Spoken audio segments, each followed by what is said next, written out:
নমস্কার বন্ধুরা, সবাই কেমন আছো? আশা করি সবাই খুব ভালো আছো। আমিও বেশ ভালো আছি। Welcome back to my channel. আমার চ্যানেলে সবাইকে অনেক স্বাগত, অনেক ভালোবাসা। তো আজকে সকাল সকাল কাজকর্ম দিয়ে ব্লগটা শুরু করিনি। তো সকালবেলা তোমার দাদাভাই বলল কি,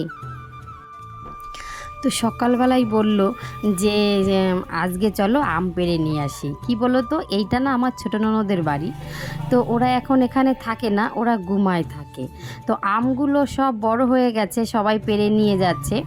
তো বলল আমগুলো পেড়ে নিয়ে আসি, ওদেরও দিয়ে আসবো আর আমরাও খাবো।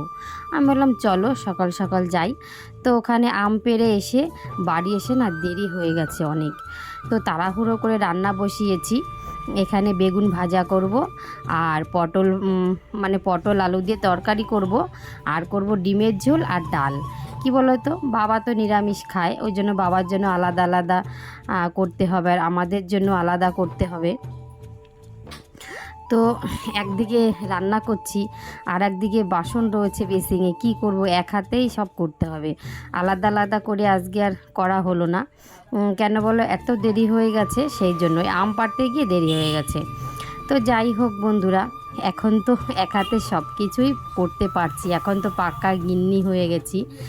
20 বছর আগে যখন নতুন বিয়ে হয়েছিল না, তখন কিছুই পারতাম না। তো 20 বছর আগের একটা ঘটনা বলি। আমার বিয়ে হয়ে গেছে 20 বছর, তখনকার একটা ঘটনা বলি তোমাদের। যখন আমার নতুন বিয়ে হয়, তখন বিয়ে হয়ে এই বাড়িতে এসেছি। বিয়ের আগে তো কিছুই করিনি রান্নাবান্না। যাই হোক, বিয়ের পরে রান্না করতে দিয়েছে আমাকে, বলছে তুমি রাতে রান্না করো। ঠিক আছে, যথাযথ বসে পড়েছি রান্না করতে। কি কি রান্না করব আমার জায়ের কাছ থেকে শুনে নিলাম।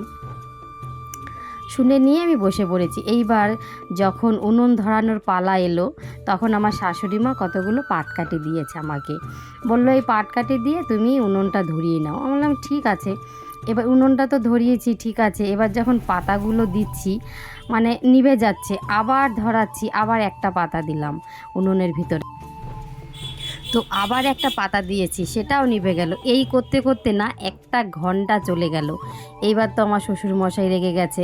রাত 9টা বেজে গেছে, ভাত খাবো, এখনও ভাত হয়নি। তো আমার শাশুড়ি মা এসে বলছে রান্না হয়ে গেছে। আমি যে দেখো, সে উনুনই তো ধরছে না, রান্নাটা কি করে করব। তো সেই চাল হাঁড়িতে সেভাবেই পড়ে আছে আর তরকারি সেভাবেই পড়ে আছে, কোনো কিছুই হচ্ছে না। অথচ 2 ঘন্টা এভাবে কেটে গেছে। এইবার তো আমার শ্বশুরমশাই রাগারাগি শুরু করে দিয়েছে, বকাবকি শুরু করে দিয়েছে। কিন্তু কি করব, আমার তো কোনো উপায় নেই।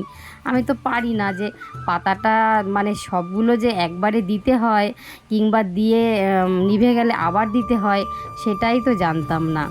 তো যাই হোক, সেই এক দিন গেছে। এরকম অনেক ঘটনাই ঘটেছে আমার সঙ্গে, অনেক ঘটনাই আছে।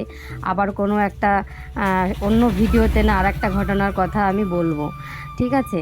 তো সেই একটা দিন গেছে আর এই একটা দিন। এখন 1 ঘন্টায় এত কাজ করতে পারি, একদিকে রান্না, একদিকে বাসন মাজা, একদিকে জামা কাপড়।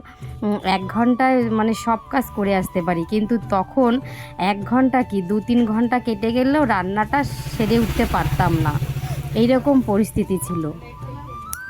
তো যাই হোক বন্ধুরা, এদিকে রান্নাটা প্রায় কমপ্লিট হয়েই যাচ্ছে।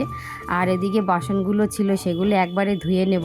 কেন বলো তো, আজকে তো দেরি হয়ে গেছে আম পাড়তে গিয়ে, সেই জন্য। তো এদিকে একটুখানি মশলা বেশি হয়েছে, তো ওটা দেবো না, ফ্রিজে রেখে দিলাম। অন্য আবার কালকে ওই মশলা দিয়ে আর একটা তরকারি করা যাবে। তো যাই হোক বন্ধুরা, আজকে অন্য ভিডিওর মতন এই ভিডিওতেও তোমাদেরকে আবার বলবো, যদি আমার ভিডিও তোমাদের ভালো লেগে থাকে তাহলে একটা লাইক, শেয়ার, কমেন্ট, আর যদি মনে হয় সাবস্ক্রাইব অবশ্যই করো পরবর্তী ভিডিও দেখার জন্য।